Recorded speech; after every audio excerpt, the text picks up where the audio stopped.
যুক্তরাষ্ট্রের অর্থ দপ্তরের সহকারী আন্ডার সেক্রেটারি ব্রেন্ট নেইম্যানের নেতৃত্বে উচ্চ পর্যায়ের ৫ সদস্যের একটি প্রতিনিধি দল ঢাকায় এসেছে। ১৪ সেপ্টেম্বর সকালে এমিরেটস এয়ারলাইন্সের একটি ফ্লাইটে রাজধানীর হজরত শাহজালাল আন্তর্জাতিক বিমানবন্দরে পৌঁছায় প্রতিনিধি দলটি। আর বিকেলে ঢাকায় এসেছেন যুক্তরাষ্ট্রের পররাষ্ট্র দপ্তরের দক্ষিণ ও মধ্য এশিয়া বিষয়ক অ্যাসিস্ট্যান্ট সেক্রেটারি ডোনাল্ড লু। দিল্লি সফর শেষে ঢাকায় এসেছেন তিনি। অন্তর্বর্তী সরকার দায়িত্ব নেওয়ার পর যুক্তরাষ্ট্রের কোনো প্রতিনিধি দলের এটি প্রথম ঢাকা সফর। বাংলাদেশের সঙ্গে তারা দ্বিপক্ষীয় সম্পর্ক এগিয়ে নিতে অন্তর্বর্তী সরকারের সঙ্গে যুক্তরাষ্ট্রের বিভিন্ন সংস্থার কয়েকটি সমন্বিত বৈঠকে অংশ নেবেন।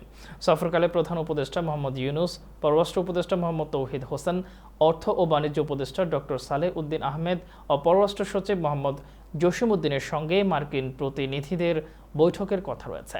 যুক্তরাষ্ট্রের পররাষ্ট্র মন্ত্রণালয় জানিয়েছে, সফরকালে সহকারী পররাষ্ট্রমন্ত্রী ডোনাল্ড লু ইন্দো প্যাসিফিক অঞ্চলে অর্থনৈতিক প্রবৃদ্ধি ও স্থিতিশীলতা জোরদারে যুক্তরাষ্ট্রের প্রতিশ্রুতি পুনর্ব্যক্ত করবেন। লু ঢাকায় অন্তর্বর্তী সরকারের সঙ্গে বৈঠকের জন্য একটি আন্তঃসংস্থা প্রতিনিধি দলের সঙ্গে যোগ দেবেন। প্রতিনিধি দলে যুক্তরাষ্ট্রের ট্রেজারি বিভাগ, ইউএসএআইডি এবং মার্কিন বাণিজ্য প্রতিনিধির কার্যালয়ের প্রতিনিধিরা থাকবেন। ১৬ সেপ্টেম্বর সোমবার ঢাকা ত্যাগ করার কথা রয়েছে ডোনাল্ড লুর।